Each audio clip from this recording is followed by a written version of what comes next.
Hi, my name is Phil. I like talking about politics. In this video, I'd like to discuss the prospect of a form of universal basic income potentially being trialled in the UK. But first, if you'd like to be notified of daily news and political commentary, then please click the subscribe button and then the bell notification icon. So, universal income has been trialled in a few countries. It hasn't succeeded in its main aims, but reasons for that later in my view. I definitely see it as part of the future solution to the acceptance that the industrial age is essentially past.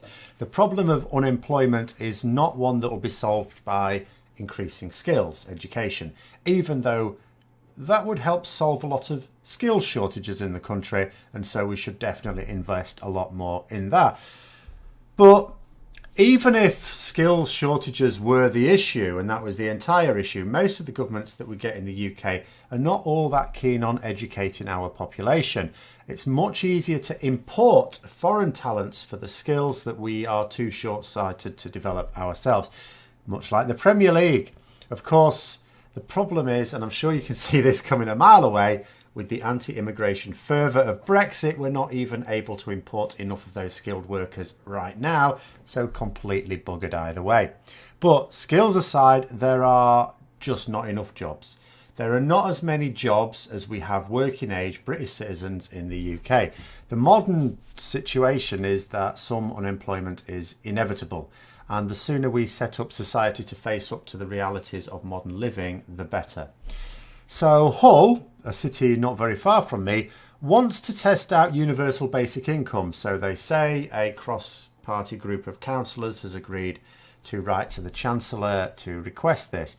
And what it would mean is that every adult would get an income, which is not the same as unemployment benefits, because everyone would get it regardless of whether they are working or not, and regardless of whether those who are working were above a certain threshold. The amounts that people would get would not be the same for everyone. Apparently pensioners would get more, young people less. Now, to my mind, we need a system of universal income and mustn't be put off by any failures in trials. It's not a straightforward concept. There's a lot of fine balancing of it to get it right. It's a bit like medicine, really. If you have a medical treatment to try and cure an ailment, and it doesn't work, you don't just go, medicine's a load of rubbish and abandon the whole lot. No, that treatment just didn't work, but the concept will. And universal basic income, I just cannot see how we're going to go on for much longer without it. We are already past the point at which automation reduces the number of manual workers that we need. We've had this going back to 250 years, haven't we? But these days it's come on a pace, and I don't just mean robotics in factories. More intelligent software is starting to do away with other roles as well. There are management tools being developed that will essentially render middle managers completely redundant before long. Japan has robotic receptionists in hotels, for goodness sake. You can go into a hotel in Japan, one of them has a dinosaur as a receptionist, a robotic dinosaur. Jobs are just disappearing. They're increasingly going to be taken away by automation completely. Some of them are pretty good jobs these days, but they're going to be gone. And society has to adapt to that paradigm. My worry with the Hull proposal, as a specific proposal, is that it seems to be an attempt at dipping your toe into the water to see if you can swim.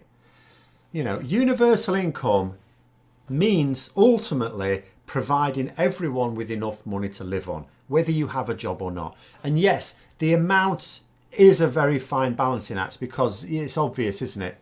If it's not enough, then it's not enough to live on, and you haven't actually introduced a universal basic income.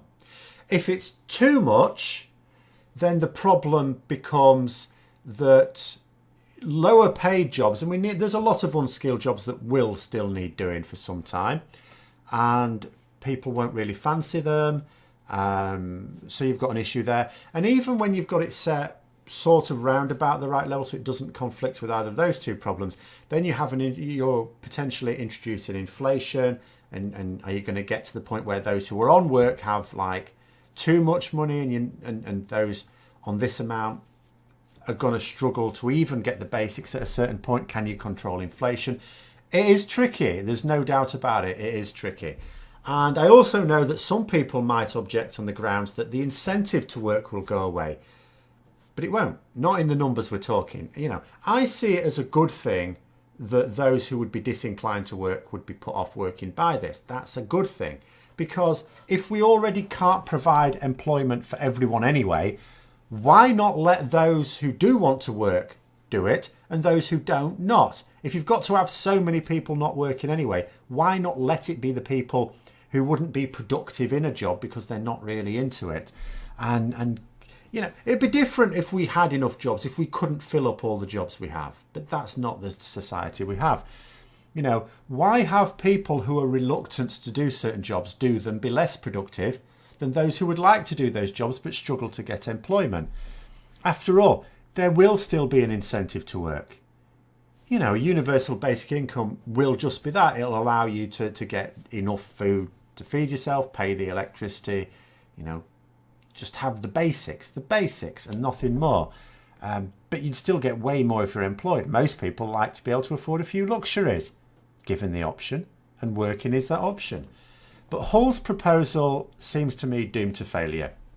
Because the report I was reading, where I was very excited to begin with, thinking, oh, you know, good. And I was hoping, when I first saw the headline, that it would build on the... Because I've been reading how it's been done elsewhere, and it's not universal basic income. You're like trying to assess the ability of universal basic income to solve problems without using universal basic income. It's absolutely stupid. And I was hoping they'll have learnt from past experiences in other countries and come up with an improved system. It may not be the answer, but hopefully it will move us closer to it. Quite excited. Then I read that the amount would be between £50 and £100 a week. Even 100, and remember, you know, what they were saying about pensioners getting the most, younger people getting the least. So that £100 a week, which is the most, that's not even close to a living wage, not even in Hull. And so I've no idea what they're wanting to test at all. And this has been the problem in other places. They trial something with a view to assessing universal income, but what they trial is not universal income. You don't give someone a driving test by getting them to ride a bicycle. If you're going to test universal basic income, you have to give universal basic income. And the proposal may not get anywhere anyway, even if it was a sensible proposal. The Conservatives are not at all keen on the idea. They claim it's because it won't help carers or those with disabilities. Absolute rubbish. It's because they oppose it because it hurts bad employers. After all, if people weren't in the position of being desperate for the low paid work, then employers would have to treat people with a bit more dignity than they often do in bad companies. This is bad companies, not all companies, I hesitate to say. Or hasten to say. Hasten, not hesitate. But anyway, a society where more and more sophisticated technology is reducing the number of people needed to work, and this is, as I say, increasingly going to hit the sort of jobs that some people who do them think is skilled work, and you ultimately have to do one of two things. One, introduce a universal income. Or two, the only other alternative, is reduce everyone else's working hours and share out the smaller pool of jobs to everyone else.